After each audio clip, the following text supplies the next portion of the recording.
Welcome back to the magic.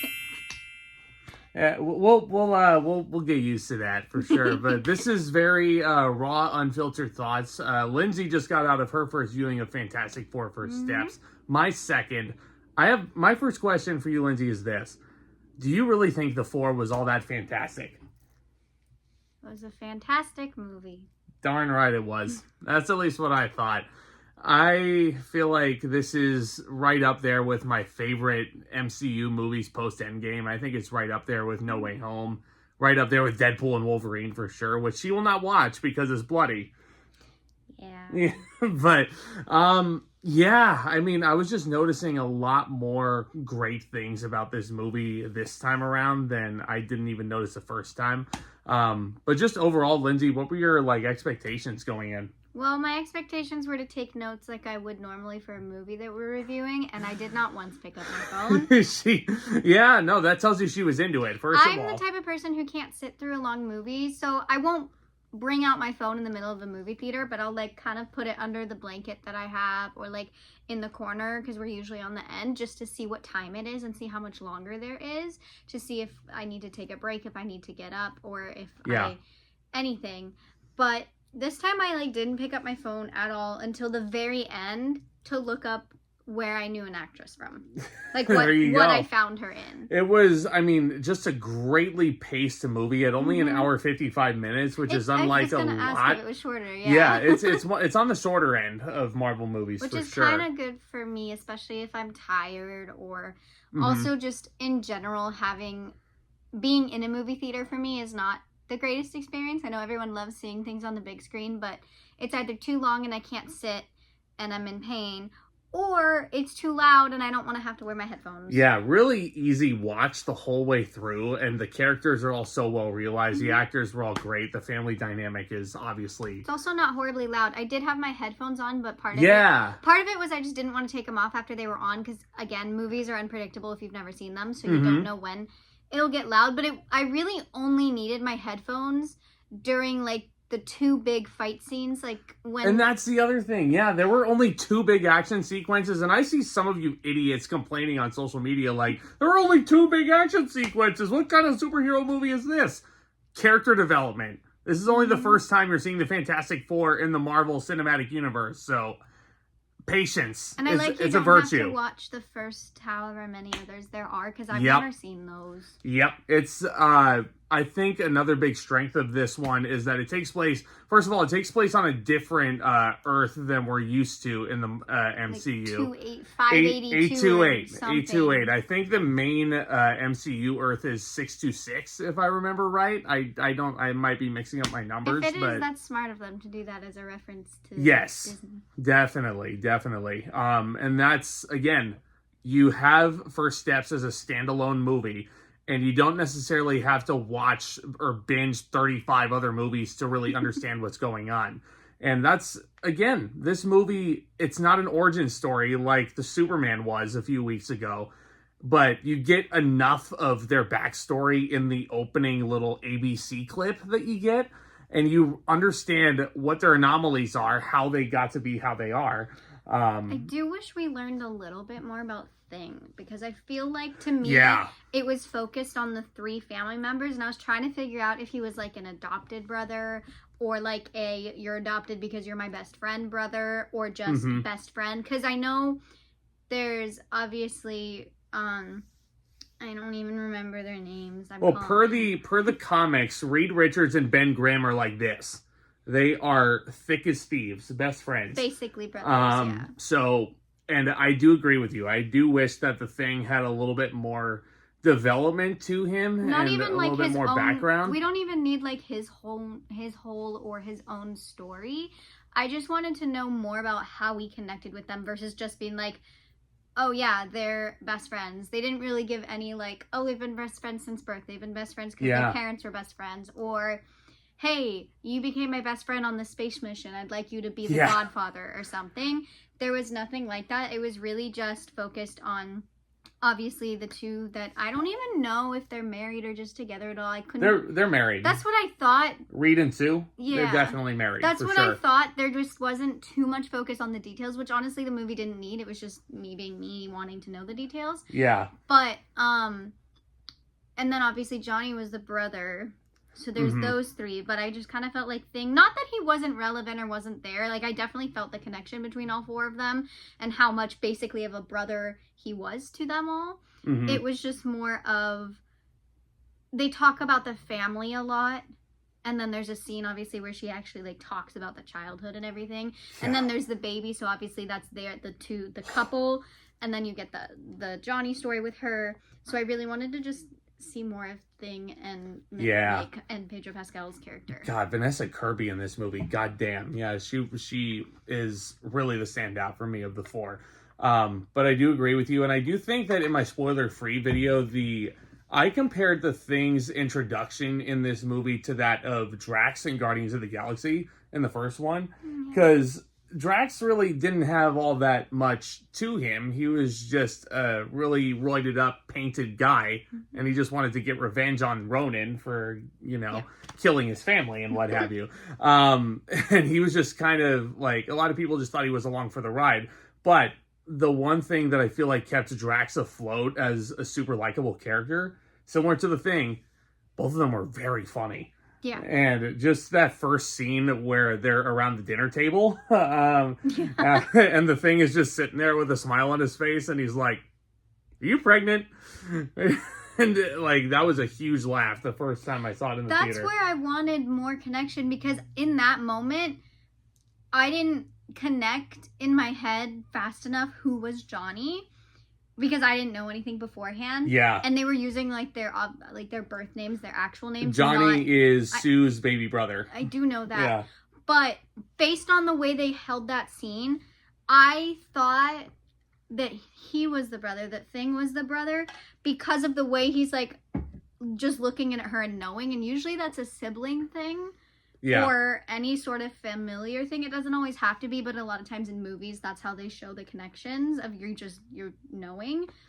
So that's what I thought originally. So I didn't know if there were two. That's what kind of made it confusing to me, is that I thought there were two brothers or whatever, but I know that best friends can just know each other like that. So, but I also knew that he was closer, not with Sue. So that's why I was just like confused how he just knew. But it was a sweet moment as well. Yeah, I mean, so it didn't distract me from the movie. It just got me into my overthinking mode, because I'm trying to understand it, hoping I'm not missing anything from not seeing the movies or knowing the comics. And I feel like even if you're not familiar with the comics, if you don't know who the Fantastic Four are, you could watch this movie on its own and still follow everything pretty okay. And a buddy of mine did mention that his standout amongst the four was Johnny Storm, played by Joseph Quinn, who, again, I did mention, if he wasn't a heartthrob already after being Eddie Munson on Stranger Things, a lot of people and young women have crushes on this man. Yeah. Sorry. It's okay. But see, the thing would you say that he's hot in this one? I'm ignoring that. So there's, but the thing is, it gets her pretty heated when I do that. I'm ignoring you. Because Thing isn't human looking in this movie, I can't really put him with the human faces. Yeah. But me being a bisexual, I'm looking at Pretty Woman. I'm looking at friggin' Pedro Pascal, and then I'm looking at non-Eddie Munson. But Eddie Munson to me in my heart always. So I'm just going, yes, you're cool Thing, but you don't have a human face. Chrissy, wake up. I don't like this. I don't like this. Oh, yeah. She's done with this. No, but he, honestly, like, watching it the second time, I resonated a lot more with Johnny Storm's Last of Human Torch, and like his whole journey of not just being the heartthrob that has a non-basic understanding of the English language. Like, he actually takes the time to learn all these alien tongues. So cool. To really, like, help protect his nephew, who's born in here. And his interactions with the Silver Surfer, who, again, has probably one of the more tragic backstories of everybody. And I didn't expect that either. I kind of just thought that she was going to be either... We're good. Okay. Yeah. I didn't know if she was gonna be something that he created, or she's actually just like this super being like he is, where there's no human history. She just is something like an alien. Yeah. But it was kind of interesting to find out that she was a human too.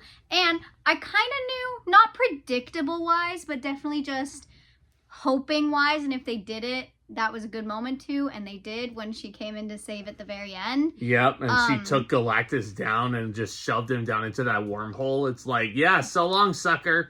Yeah, see you never. I also knew the baby Franklin was gonna heal his mom because it's not, but it's not too predictable. It's not like that's gonna happen the end of the movie.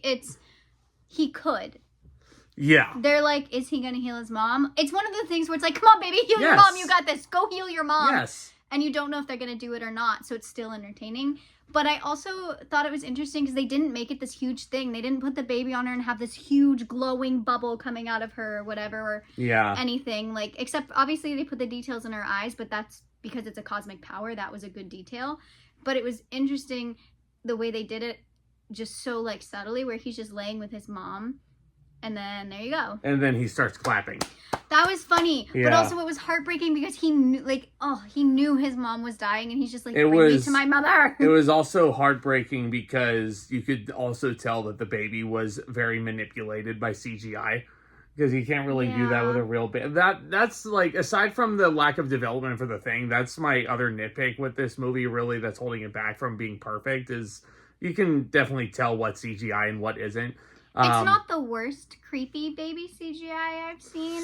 No, God, no. Far from it. But Far it's from definitely that thing that gets you thinking of like, are you a real baby right now? Are you not a real baby? At the end, it definitely was not. At the end, it definitely was not.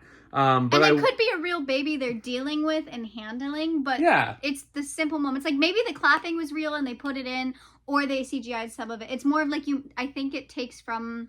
The scene where Reed Richards, Pedro Pascal, was talking to the baby, like, with the machine, and saying, I'm not going to test you anymore, that was no question a real baby. That was no question real. And the baby was peeing on him. But when they first had the baby, when she birthed the baby, that did not look I was like, that's not a real baby. Good Lord. That is a CGI baby. So that's where babies come from. Terrifying. So... I did mention in my spoiler-free video that there were 2 scenes that made me tear up the first time I watched it. You teared up again, and I didn't expect it. I did. Halfway through the movie, again, I teared up when Franklin was born. Beautifully done. Beautifully done. I just looked over, and he's just sitting here like... I'm sniffling. Yeah. Got me again. And it got me again. I did not expect that, because it didn't not get me. It was just one of those things where, like... I only cry at certain things. I'll cry at deaths most of the time, and I'll cry at reunions a lot. Yeah. But that was the first one. Obviously, was neither. It was just a sweet scene. But I expected me to cry more than you. But I was surprised. It was this movie resonates with me, man, and I think it's one of my favorites post Endgame. It's right up there. I don't know if it's top 3 yet. I'm very tempted to put it in top 3 with No Way Home and Deadpool and Wolverine. I don't know if it's my top 3 because it's a different type of top 3. Well, I'm talking about post-Endgame. Like, as far as, like, every single Marvel movie, I don't know where this falls yet. For me, it's definitely a movie I will rewatch both as a sit-down watch movie and a background one.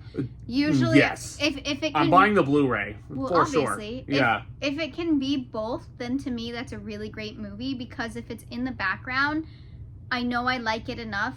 I either like it enough, or I've seen it so many times. Yes. But to have it, like, it's one that I'd also sit and rewatch, because a lot of the times... I will rewatch Marvel movies, but they're mostly background for me because I'm not the biggest action movie fan. So for me, having them in the background means there's something to listen to. Definitely. This one's one I definitely sit and watch again. Now, I did mention that this doesn't exactly link up to a lot of other Marvel movies. Standalone, it's phenomenal, but there is a mid-credit sequence that is super important to the future of the MCU and the end of the multiverse saga, as it were. It's Sue so Storm. short, too. Sue Storm is reading some children's books to Franklin Richards, a toddler. Not all children's book. One was that. She's like, Kirby, do you know where the book is? And he pulls out his favorite book, and it's like Herbie. This thick Herbie, I forgot to book. mention. Herbie, I forgot to mention.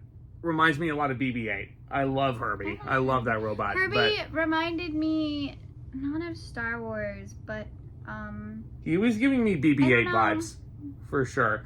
But basically, she goes to get a book that's not a Charles Darwin book, just a little and book. Dr. Doom is sitting there with Franklin, and the mask is off. You had to tell me that because I don't know enough about Dr. Doom except for like when they first announced it. He is the Fantastic Four's greatest adversary. That's why I didn't know, I knew it was an upcoming villain or something. It's the main baddie in the next two Avengers movies, played by Robert Downey Jr. And I have a problem with that, but we're not going to talk about that. It's a different universe. I am open to it.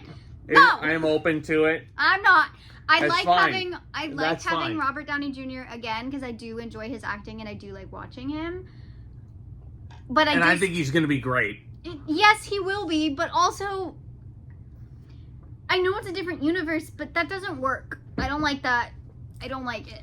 Well, we will see how that goes. Not this December, but next when Doomsday comes out, because they are filming it right now with a gigantic cast. Like, really, it's insane how many people are in this movie. You can also tell that this movie, I know it's supposed to be an intro movie, but in my head, before that end credits scene, and I want more. I want more Fantastic Four. Yeah, It was less about I want more and more about I'm like, if they don't do some sort of crossover with the Avengers next, then I would be disappointed. And and that's also coming from someone who doesn't really know that Dr. Doom, Victor Von Doom. Yes. Yeah. But that's someone like me not knowing that that's their like main villain and things like that. So you don't see it and automatically go, yay, they're going to do a whole crossover. To me, it was just like, great. And then it said Avengers Doomsday or whatever it's called. And I was like, great. Well, those are our spoiler-filled thoughts on Fantastic Four First Steps. I hope you guys, if this is your first time visiting the channel, welcome. Please subscribe. Do you want to join the Magic Crew? Definitely join the Magic Crew. Hit that thumbs up as well. Come check out my main channel as well. Lots more to come for sure. It's going to be pretty spread out, pretty sparse here and there. We got a lot of cool stuff planned, don't we? Mm-hmm. Subscribe to join the magic.